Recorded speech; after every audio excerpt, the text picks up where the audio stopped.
दैनिक निष्पक्ष पोस्ट, दर्पण सच का, समय से पहले, खबर से आगे। संशोधन की बात रखी गई है, उसमें मैं 282 के अंतर्गत हमारी विधानसभा की भाषा हिंदी और देवनागरी लिपि रखा गया था। और ये बड़े संघर्षों के बाद, वो दिन आज़ादी के बाद आया था जब हम अपनी देवनागरी लिपि और हिंदी भाषा में यहाँ की बात करने के लिए व्यवस्था किया गया था।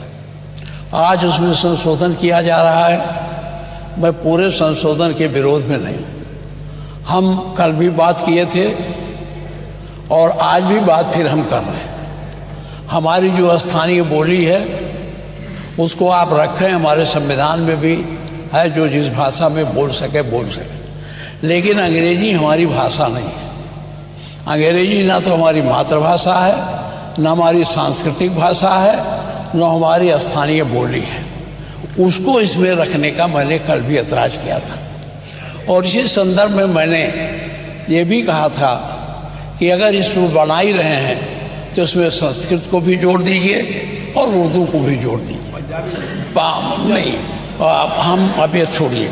हमने कल कहा था, संस्कृत और उर्दू के लिए कहा था। माननीय मुख्यमंत्री जी संस्कृत तो सुने नहीं, उर्दू पर बड़ा गंभीर आरोप लगाने लगे। और ये भी कहा गया था कि ये कठपुतला पैदा करते हैं। हम माननीय आपके माध्यम से जानना चाहते हैं, गोरखपुर में एक बहुत बड़े उर्दू के जानकार, उर्दू के कवि रहे हैं रफ़त साहब फिराक। क्या वो कठपुतला थे? क्या मुंशी प्रेमचंद, जो आपके नॉर्मल स्कूल में अध्यापक थे गोरखपुर के, उसमें बैठ के उर्दू में उपन्यास लिखे तो कठपुतला थे? क्या यूनिवर्सिटियों में जो उर्दू विभाग खोला गया है उसके पढ़ने वाले लड़के कठपुतला हैं? क्या अरबी फारसी विश्वविद्यालय बना है उसके लोग पढ़ने वाले कठपुतला हैं?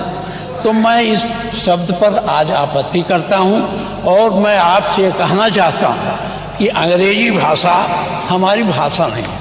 माननीय मुख्यमंत्री जी, आप चाहे जितना कहिए, यहाँ कोई बोलेगा तो जो सुन के आए हैं, या जो कॉन्वेंटी लड़के हैं, या जो अंग्रेजी मीडियम के लड़के हैं, वही समझेंगे इस भाषा को।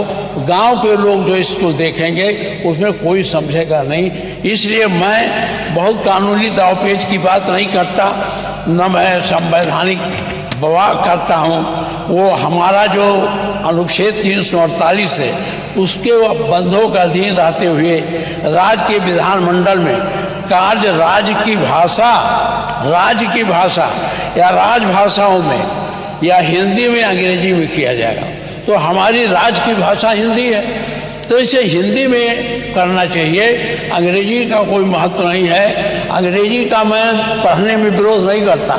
जिसको पढ़ना है अंग्रेजी पढ़े, वर्ड्सवर्थ का पढ़े, उनको शेक्सपियर के नाटक को पढ़े, हमारे वो जो और ग्रंथ हैं, चाहे कीट्स हो, शैली हो, इनकी कविताओं को पढ़ो। हम उसके विरोधी नहीं हैं। संस्कृत अंग्रेजी का ज्ञान प्राप्त करना गलत नहीं है, लेकिन अंग्रेजी के माध्यम से हमारे इस विधानसभा में नई प्रक्रिया शुरू करना, मैं इसका विरोध करता हूं। और मेरा आपसे आग्रह है कि अगर ये सब है तो माननीय मुख्यमंत्री जी उर्दू से चिढ़ जाते हैं। मैं ये अब ये सब रखने का समय नहीं। मैं आपसे कहना चाहता हूं कि आप अंग्रेजी को यहाँ न जोड़िए। अगर जोड़ना है तो आप संस्कृत को जोड़ दीजिए, जो हमारी भाषा है, जिस संस्कृत से सारे भाषाओं का उद्भव हुआ है। और उर्दू जोड़ दीजिए। उर्दू भी बड़ी पैमाने में बोला जाता। और मुख्यमंत्री जी तो उर्दू पर नाराज हो जाते हैं कि इनका अपना एजेंडा है जो आप चलाना चाहिए। मैं इन्हीं शब्दों के साथ आपसे फिर आग्रह करता हूँ कि अंग्रेजी का विरोध मैं करता हूं और यहाँ अंग्रेजी का प्रयोग सदन में करने के लिए संशोधन में इसे न रखा जाए। अभी उन्होंने माननीय अध्यक्ष जी, माननीय संसदीय कार्य, माननीय